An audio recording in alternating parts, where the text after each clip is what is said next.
Eagle Vision TV.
Welcome to Eagle Vision for Tuesday, February 13th, 2024.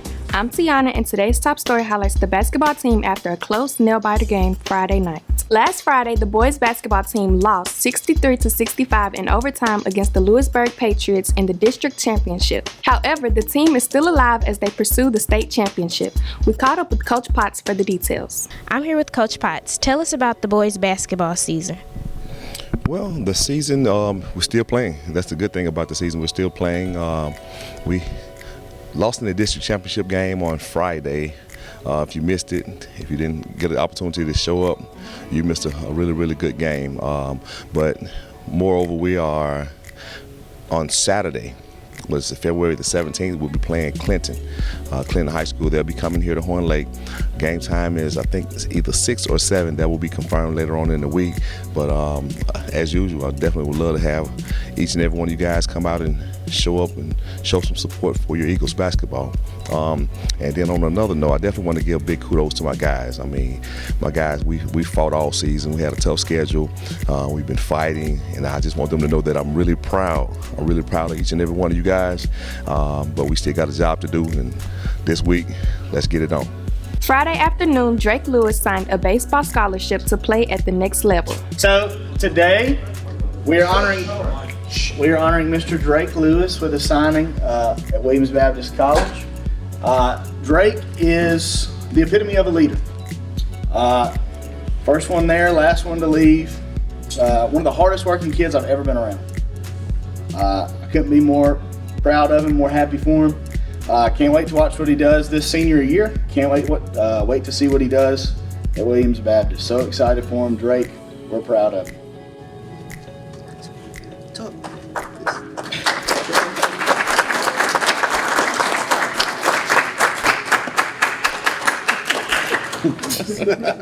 The Super Bowl did not disappoint this weekend. Once again, the Kansas City Chiefs pulled off the win in overtime.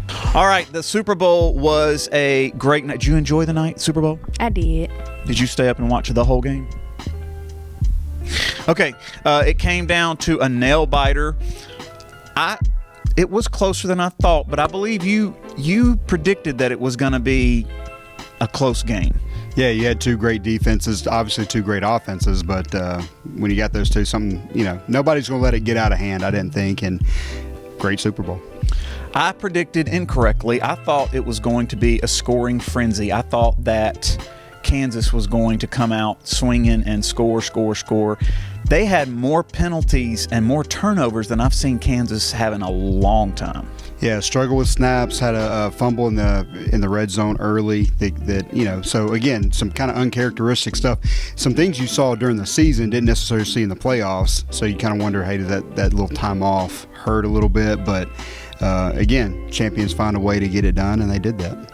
And the truth be told, if Kansas had played last night like like that against the Ravens, they may not have been at the Super Bowl. Right. My original prediction probably would have been a little bit more correct. But, again, they got it done when they needed to. And again, when you're a champion and you've been there and done it, it shows up, and they did it. And the statistician said that it's only been two other times, I think, that the Super Bowl has ever gone into an overtime the way that it did last night.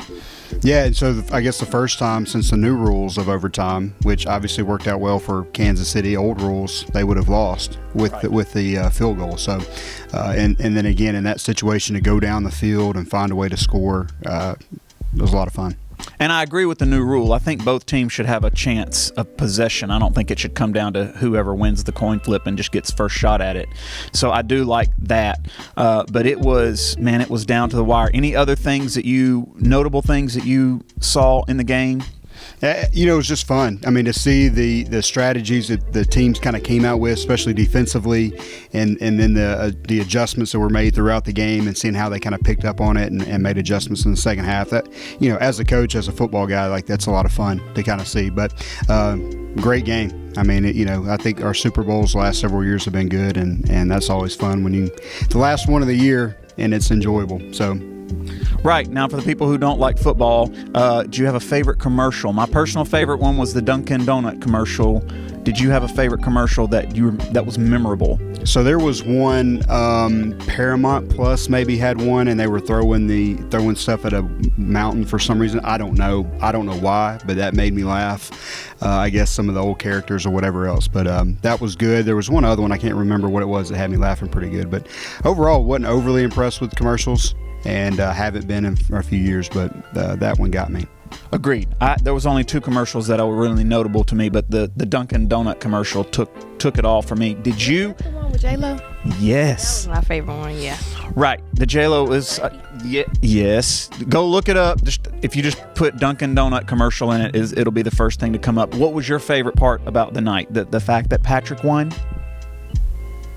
Yeah. And when he threw it the last time he threw it and they touched down, I was jumping out my seat. All right, halftime show. Any thoughts on Usher? He delivered, I guess.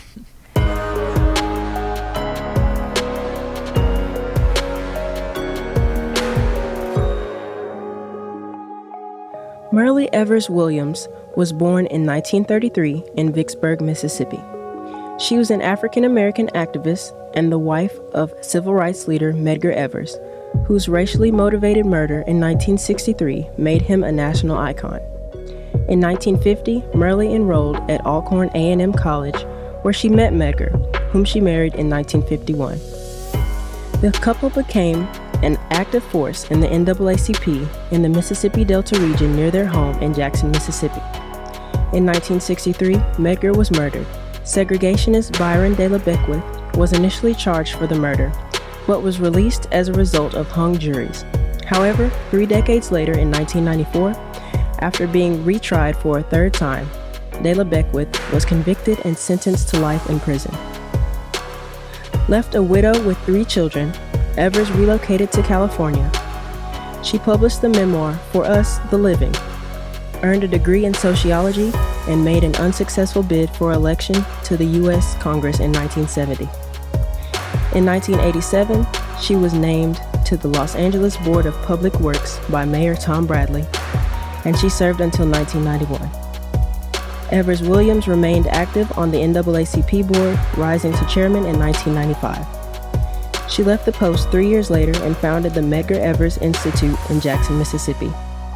In 2013, Evers Williams delivered the invocation at President Barack Obama's second inauguration.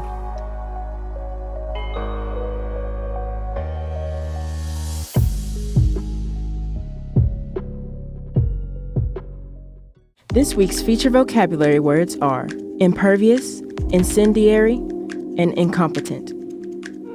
Impervious, unable to be affected by. Incendiary, tending to stir up conflict, designed to cause fires. Incompetent, not having or showing the necessary skills to do something successfully.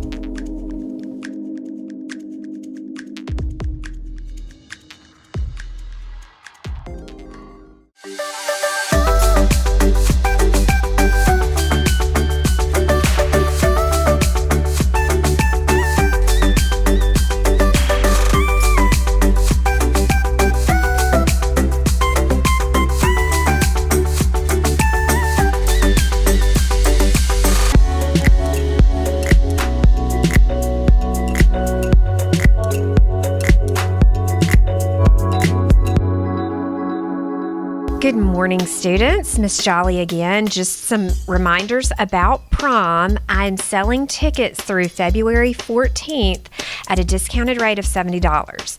After that, the price goes up to $75 through, I think it's March the 8th when we leave for spring break. If you purchase a prom ticket after spring break, through the day of prom, they're going to be $80. So you want to go ahead and get in as early as possible to get your prom ticket. Prom is Thursday, March the 28th. It is at Landers Center. It will be from 7 to 10 p.m. that evening. The theme is red carpet. And if you are bringing a guest to prom who does not attend Horn Lake High School, it can only be a student at another DeSoto County high school. Or if you have a boyfriend or a girlfriend who graduated from Horn Lake High School within the previous 2 years, that person may attend. But you do have to do a guest request form, and those will be approved by the administration. So if you have any other questions, you can come find me in room E15, or I'm usually out in the Commons selling tickets before school and during break. Can't wait to see y'all there. That's it for today's episode. Here at Horn Lake, we are better students, always growing and expecting more. Stay tuned for your lunch meets and athletic schedules. We'll see you here tomorrow. Have a fantastic day.